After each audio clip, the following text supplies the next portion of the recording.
भारत नदियां सिर्फ एक पानी का स्रोत नहीं है, इंदे कन्नै लोकें दी जनमानस की आस्था जुड़ी दी है। अस खड़ोते दे हां, ये जमुना नदी बगा करती है। जमुना नदी के कंढे खड़ोते दे हां और ये दिल्ली थार है कि देशे की राजधानी दिल्ली जिहड़ी है वो इस पवित्र नदी के कंढे बसी दी है। और जमुना नदी इन्नी पवित्र है कि ये उत्तराकाशी थमा लगभग 30 किलोमीटर की दूरी उपर जमुनोत्री थमा ये जिहड़ी पवित्र नदी है जमुना ये निकलती है।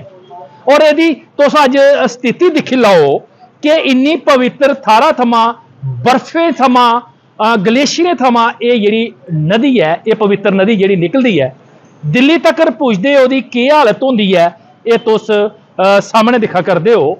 गलाया जाता है और आख्या जाता है कि यमुना नदी जिहड़ी है ये सूरज की पुत्री है और मृत्यु के देवता यमराज की ये भैन है। ये तुस गंदगी दिखा करदे हो, ये पवित्र यमुना नदी के कंढे उपर ये जिहड़ी गंदगी है और बिच सामने तुस देखो कि ये गंदगी जिहड़ी तुस दिखा करदे हो ये सिर्फ यमुना दे पवित्र पानियां च गंदगी फैली दी है। और मैं तुसें एक चेची गल दस्सी हां, जिस वेले आम आदमी पार्टी सत्ता की इत्थे दिल्ली च संघर्ष करा करदी ते उसने लोकें कन्नै वादा किया कि यमुना की पवित्र करने गित्तै कई वड्डी वड्डी परियोजना जिहड़ियां वो चलाईयां जांगन और इस दे प्रदूषित पानियां की साफ सुथरा किया जाग। पर किन्ना ये साफ सुथरा और किन्ना आम आदमी पार्टी इस कामयाब हुई है ये तुंदे सामने है कि इत्थे जमुना च ये जिहड़े न्याणे न ये सैकल चला करदे न और गंदगी की तुस जिहड़ी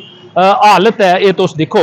और ऐसी पवित्र थारा पर जमुनोत्री थमा जिस वेले ये पवित्र नदी चलती है और इस दे पानिया का जिहड़ा रंग है वो नीला हुंदा है। साफ सुथरा पानी जिहड़ा है ये उत्तराखंड थमा निकलदे आउंदी होई हरियाणा विच बगदी हुई दिल्ली विच ये नदी जिहड़ी है सीधे आगरा जाती है और भी मथुरा विच होंदे हुई ये नदी जिहड़ी है उत्तर प्रदेश के इलाहाबाद के कोल संगम के कोल गंगा कन्नै जाई मिलती है। और इसकी गंगा की सबने थमां बड़ी सहायक नदी जिहड़ी है वो गलाया जाता है। और इस यमुना कन्नै गै भगवान श्री कृष्ण हुंदियां बाल जिहड़ियां लीलां न वो भी इस पवित्र नदी कन्नै जुड़ी दियां। और सारे कोला बड़ी गल है कि जियां साढ़े जम्मू की तवी नदी की सूर्य पुत्री गलाया जाता है उवां गै यमुना की जिहड़ी है सूर्य पुत्री आख्या जाता है। और जिवें मैं पहले दस्सिया है कि मृत्यु के देवता यमराज उनकी ये भैन है।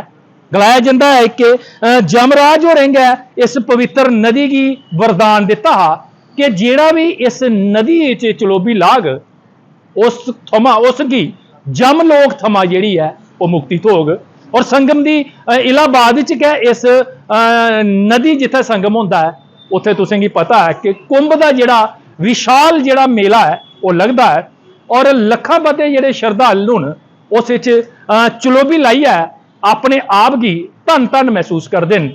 अगर देखा जा तो किन्ने गंदे नाले जिहड़े न इस पवित्र यमुना च डिगदे न जिसके कारण इसका पानी जिहड़ा है वो प्रदूषित हुआ करता है। और अज इस यमुना जिहड़ी नदी ही इसने एक गंदे नाले का रूप जिहड़ा है वो धारण कर लेदा है। और तुस देखो कि ये जिहड़ी नदी है इसकी की हालत है दिखिए भी भई अपना मन जिहड़ा है वो बड़ा गै दुखी हुंदा है कि ये एक पवित्र नदी जिसका साढ़े वेदें च वर्णन होएदा है उस नदी की ये हालत है। कई सरकारां आईयां बड़े बड़े इस नदी की साफ सुथरा रखने गित्तै इस पवित्र नदी की साफ सुथरा रखने गित्तै जिस कन्नै हिंदू धर्म दियां जिहड़ियां आस्थां लगातार जुड़ी दियां न। और इहदे च चलोबी मारिया नहाउणा गै एक बड़ी बड़ी जिहड़ी गल है वो आख्या जाता है। बड़े बड़े दावे सरकारें कीते और बड़ा किश लोकें की सुनाया, बड़ी बड़ी परियोजना जिहड़ियां बड़े बड़े आंकड़े जिहड़े न वो दस्से न। पर अज ये यमुना अपनी स्थिति उपर रुआ करती है और अपने वजूद की ये तलाशा करती है। पर वो समा कदूं होग जिस वेले ये सरकारी वादे हकीकत च मिलगन और ये जिहड़ी पवित्र नदी है जिहड़ी गंदे नाले का रूप धारण करा करती है इसकी मुड़िया एक जीवादान भोग और लोग ये चलोबी लाइया अपने आप की धन धन महसूस करन। हाँ, यहाँ रहते हैं दिल्ली में? हाँ, दिल्ली में यही। कब से हैं दिल्ली में आप? 4 साल हो गए। आपको मालूम है जी हमारी एक पवित्र नदी है यमुना, तो इतनी गंदगी है यहीं पे है या आगे पीछे भी बहुत मैं तो गंदगी? यहीं देखी सर, गंदगी है। गंदगी यहीं देखी। लोग यहाँ पे डुबकी लगाते हैं?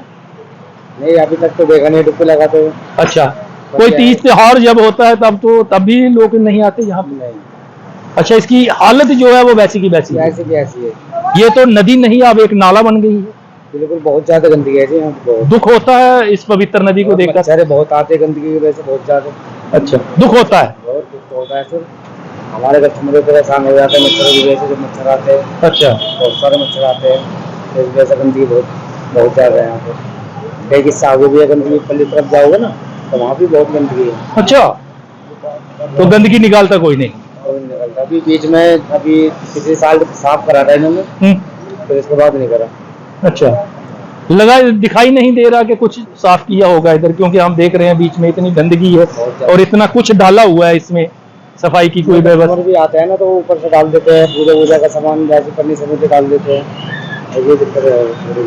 लेकिन मुझे लगता है कि दिल्ली शहर का जो गंदगी है वो भी इसी में ही जा रही है, सब इसमें है। इसीलिए इसकी जो हालत है काफी खस्ता बन चुकी है। और इससे आगे जाओगे तो बहुत बिल्कुल साफ सुथरा है, आगे हाइटों की तरफ। कहते हैं कि जहां तक आगे आगे जैसे जैसे हम जा रहे हैं पानी इसका और गंदा होता जाता है। कई नाले जो हैं वो, क्योंकि कुछ और लोगों से ही बात हुई है, वो कहते हैं कि नाले नूले गंदे इसमें पड़े हुए इतना तो खैर नॉलेज नहीं है सर, पर हमने तो यही देखा, हमने कि गंदगी है। धन्यवाद आपका। यमुना नदी की ली है सारे इत्थू के जिहड़े मकामी लोग न उनके कन्नै गलबात हुई, तो उनका आखना कि ये यमुना जिहड़ी है ये सिर्फ इस थारा पर गै इन्नी गंदगी इस यमुना च नहीं है, ये बड़ियां मतियां थारें पर यदी हालत इस थमां भी मती जिहड़ी है वो खराब होया करदी है और जियां जियां ये अगे बढ़ती जा करदी है इसकी हालत इस थमां भी जिहड़ी बदतर है वो लगातार होंदी जा करदी है। पर दुख यह है कि आम आदमी पार्टी ने जिस वेले दिल्ली च कदम रखा, जिस वेले दिल्ली की कुर्सी उपर विराजमान हुई, उन्हें बड़े बड़े दावे इसकी साफ सफाई कीते, इसकी मुड़िए जीवादान देने कीते, पर यह जेड़े आम आदमी पार्टी के दावे है एक खोखले साबित होए।